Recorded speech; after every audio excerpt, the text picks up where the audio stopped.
એવી અત્યારે યાદ આવ્યું. આપણે કોઈ વાર વિચાર આવે કે બેન્યાને વિચાર કરશું પણ યાદ ન આવે. અટાણી એકાએક યાદ આવી. ઉપાધિ આવી ને અરિયંતના દ્રવ્ય ગુણ પર્યાય યારે મેળવ્યું ને એમાં ક્યાંક લખેલું તો હશે એમાં ક્યાંક ગોતો ગોતો. હા, હિંમતમાં ચર્ચા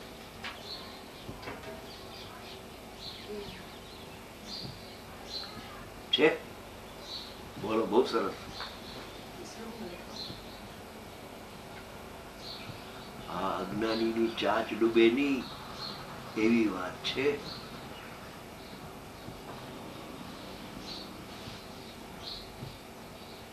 જ્ઞાનમાં આત્મા જણાય અને કેવળ જ્ઞાનમાં પર જણાય. આ શું આચાર્ય ભગવાને કહ્યું.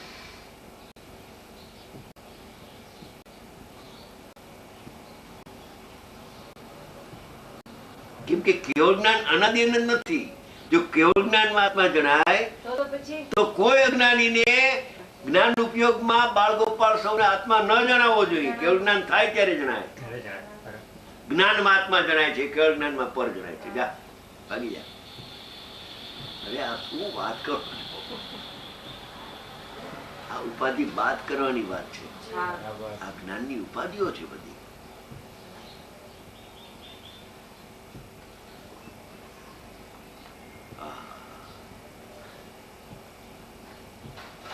જેમ સૂત્રની ઉપાધિ કાઢ એમ કેવળની ઉપાધિ તો એકલું જ્ઞાન રહેશે.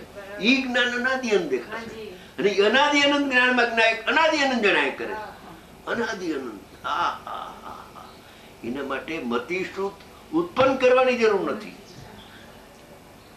ઉત્પન્ન થઈ ગયું છે. એ જ્ઞાનમાં આત્મા જણાય છે. જો મતિશ્રુત લઈશ તો પર જણાશે, એમ આવી જશે. એ કાં સ્વપર પ્રકાશક આવશે. એકલું જ્ઞાનમાં તો તન્મય થઈને એ ભવિનું હોય કે અજ્ઞાની, ભવિ હોય કે અભવિ, બધાને એ ઓલું મળ્યું તમને 5 ભેદ ના મળ્યા? અચ્છા, ચર્ચા બાદ મેં वो મૂળ જોઈએ આપણે કહું. વहाँ રાજકોટ જોયેલો આપણે ખબર છે. નિશ્ચયથી જ્ઞાનમાં આત્મા જણાય છે અને વ્યવહાર નહીં. મતિ શુદ્ધ સૌથી મન પ્રયોગ કેવળ જ્ઞાનમાં પર જણાય છે.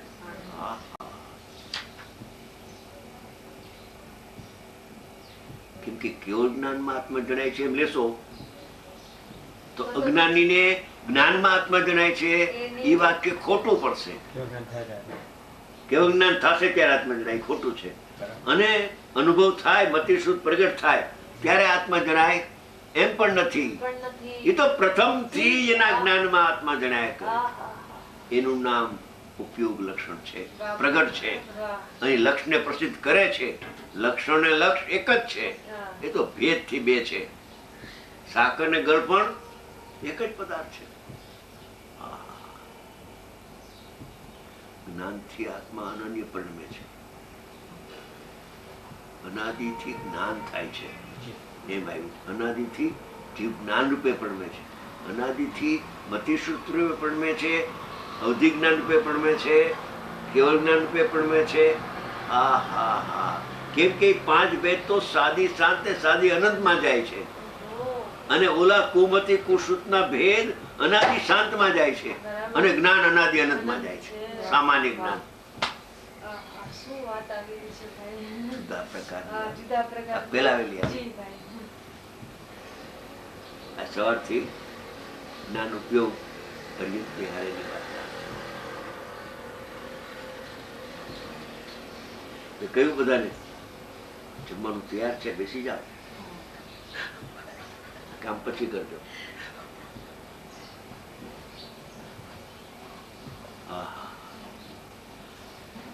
લક્ષણ છે ને, લક્ષણ એમાં અવ્યાપ્તિ, અતિવ્યાપ્તિ, અસંભવ દોષ ન હોય એનું નામ લક્ષણ. તો એ તો સામાન્ય જ્ઞાન થયું. સામાન્યની વ્યાખ્યા એ જ છે કે સામાન્ય એને કહેવાય કે વિશેષની અપેક્ષા જેમાં ન હોય કાંઈ, એનું નામ સામાન્ય. વિવક્ષાનો અભાવ, વિવક્ષાનો અભાવ એનું નામ સામાન્ય કહેવાય. એ લક્ષણ છે. અનાદિથી જ્ઞાન રૂપે પ્રણમે છે. એમ ના એવું કે અનાદિથી કેવળ જ્ઞાન રૂપે પ્રણમે છે. કાં અનાદિથી કુમતિ રૂપે પ્રણમે છે, કાં અનાદિથી સુમતિ રૂપે પ્રણમે. એવું નહીં. પાંચે ભેદ સાદી શાંત છે આમ. સાદી શાંત. અને અજ્ઞાન અનાદિ અનંત. લક્ષણો એ અનાદિ અનંત હોય. લક્ષણ નવું પ્રગટ ન થાય અને લક્ષણનો કોઈ દી નાશ ન થાય અને લક્ષણને કોઈની અપેક્ષા ન હોય.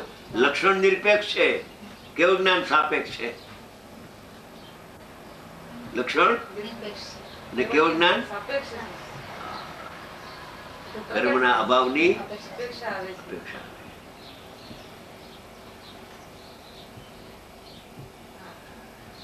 ઊંચા પ્રકારની વાત છે. જરા વિશેષ પછી ચર્ચા કરશું. આપણે કરશું ચર્ચા આના ઉપર.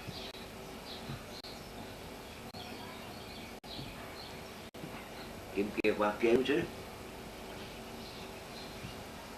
આ બાળ ગોપાળ સૌને અનુભૂતિ સ્વરૂપ ભગવાન આત્મા અનુભવમાં આવી રહ્યો છે. આ વાક્ય તો ઋષભદેવ ભગવાનના મુખમાંથી નીકળ્યું છે. ભગવાન મહાવીરના શ્રી મુખમાંથી પણ દ્વિવેદીમાં જ નીકળ્યું છે. આ તો અનાદિ અનંત છે. એ વાક્ય ફરશે નહીં. જે લખેલું છે એ અફર છે.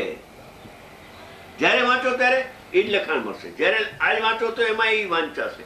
કાલ વાંચો તો પણ એમાં એ, કાળાંતરે પણ વાંચો તો પણ પ્રત્યેક જીવને બાળ ગોપાળ સૌને અનુભવમાં આવે છે. એ અનુભવ માટે એને મતિશ્રુતની જરૂર નથી. મતિશ્રુત વિનાનું એક જ્ઞાન છે. કે જેમાં આત્મા અનુભવાઈ રહ્યો છે. ઓલું તો પ્રગટ થાય ત્યારે અનુભવાય, એ તો જુદો વિષય છે. એ વાત અલગ. એ વાત અલગ.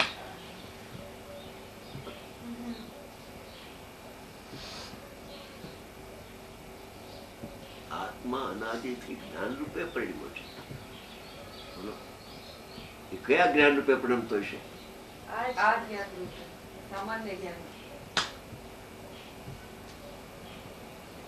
ઉપયોગો લક્ષણ.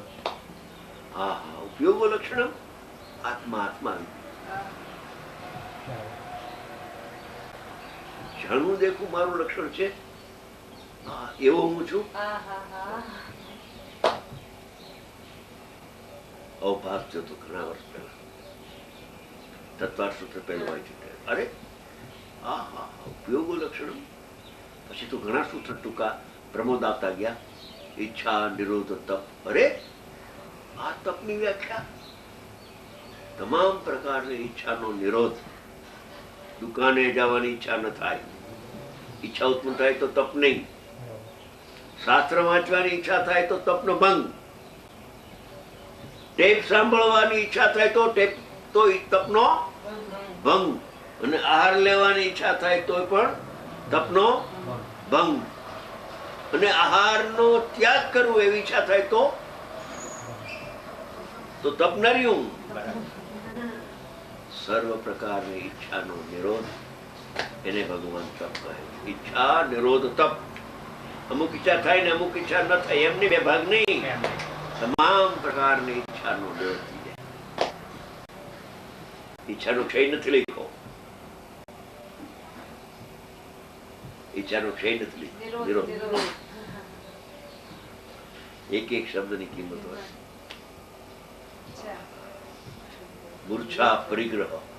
અરે વાંચ્યું ત્યારે અરે આ બધો પદાર્થ અમારો પરિગ્રહ છે. ના ના, તારી એના પ્રત્યે જે મૂર્છા અહીંયા ઉત્પન્ન થાય છે ને એ પરિગ્રહ છે. અને મૂર્છા ગઈ તો 6 ખંડનો ધણી ચક્રવર્તી અનિચ્છક છે, મૂર્છા નથી. મૂર્છા છે તે ઈચ્છા છે તે પરિગ્રહ. ઈચ્છા કયો કે મૂર્છા. મૂર્છા એટલે આ મારું, આ ચીજ મારી છે, મમત્વ ભાવ. મૂર્છા ગઈ, મારા જ્ઞાતા થઈ ગયો. 6 ખંડનો રાજા શાંતિનાથ ભગવાન, ભરત મહારાજા અનિચ્છક ને અપરિગ્રહી કહ્યો છે. અજ્ઞાનમાં ઈચ્છાનો અભાવ થાય. ઓલી ઈચ્છા જ્ઞાનના જ્ઞેયમાં જાય.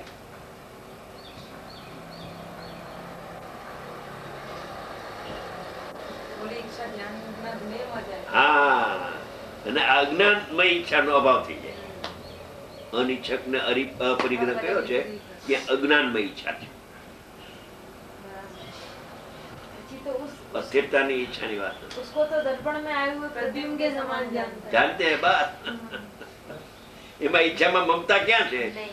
ઈચ્છામાં મમતા હોય તો ઈચ્છા ક્યાં ગઈ છે?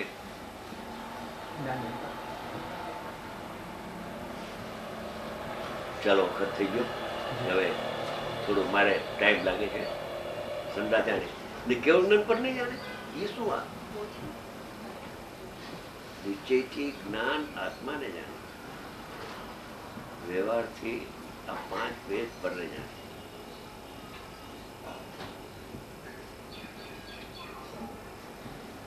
ઉપાધિ વાત કરી, બીજું કઈ નથી એમાં. ઉપાધિ બીજું કઈ નથી.